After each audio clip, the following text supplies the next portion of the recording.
یہ واقعات جو آج رونما ہو رہے ہیں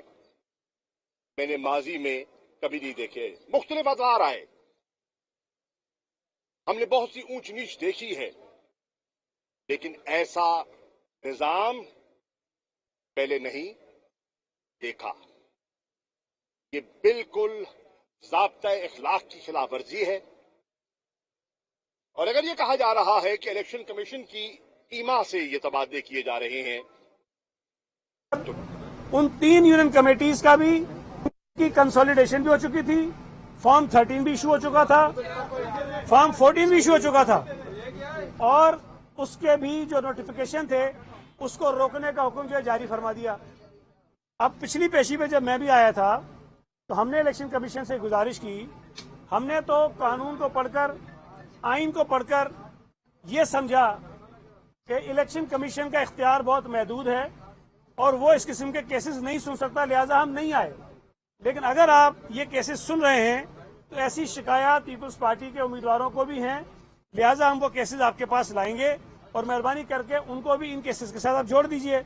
تو آج جو ہے وہ 9 کے قریب کیسز ہمارے لگے, اور یہ میں بتا دوں کہ ان میں کئی کیسز ایسے ہیں جس میں پیپلز پارٹی کے جو ہارنے والے امیدوار تھے جن کا مارجن کم تھا, انہوں نے ریٹرننگ افسرز کو درخواست دی کہ اس کا ریکاؤنٹنگ کروائی جائے, اور ریٹرننگ افسرز نے وہ ریکاؤنٹنگ کی درخواست ہماری ریجیکٹ کر دی. یہاں یہ ایلیگیشن لگایا جا رہا ہے کہ چونکہ وہ سارے افسر سندھ حکومت کے تھے, پیپلز پارٹی کے تھے, اور پیپلز پارٹی کے امیدواروں کو انہوں نے فیور کیا. یا ہم نے ریکارڈ پہ چیزیں لگائی ہیں کہ انہی سندھ حکومت کے آفیسرز نے پیپلز پارٹی کے امیدواروں کی مغفرت کے لیے, پاکستان کے لیے انہوں نے یہی جو کام کیا تھا وہی بہت بڑا کام ہے. اور میں یہ آج حیران ہو جاتا ہوں جب میں ایوب خان کے وطن سے جنم لینے والی پیپلز پارٹی اور ضیاء الحق کے وطن سے جنم لینے والی PMLN کو کہتا ہوں کہتے ہوئے سنتا ہوں کہ یہ جی آمریت ہے اور آئین توڑا اس لیے ہم ان کے جنازے میں شرکت نہ کریں, ان کے لیے دعا نہ کریں. ان بے شرم لوگوں کو, اسپیشلی یہ جو 2 نمبر رضا ربانی ٹائپ سارے اکٹھے ہوئے ہیں, اور پیپلز پارٹی اور نون لیگ کے جو لوگ ہیں,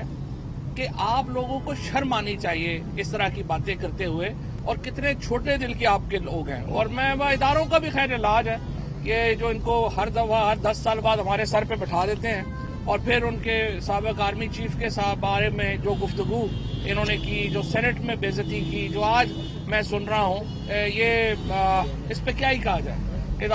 ہر اداروں میں بھی لوگ بیٹھے ہوتے ہیں, وہ ہر 10 سال بعد ان کو ہمارے پہ مسلط کرتے ہیں. اگر انتخابات کے نتائج قوم نے قبول نہ کیے تو وہ انتخابات بے معنی ہو جائیں گے. اگر سیاسی استحکام جو پاکستان کی ضرورت ہے, جو ہماری معیشت کی بحالی کے لیے لازم ہے, اگر وہ سیاسی استحکام حاصل کرنے میں ہم ناکام ہو گئے اور یہ انتخاب اس کا ذریعہ بن گیا اس ناکامی کا, تو یہ پاکستان کو بہت بڑا نقصان ہوگا. یہ آزمائش ہے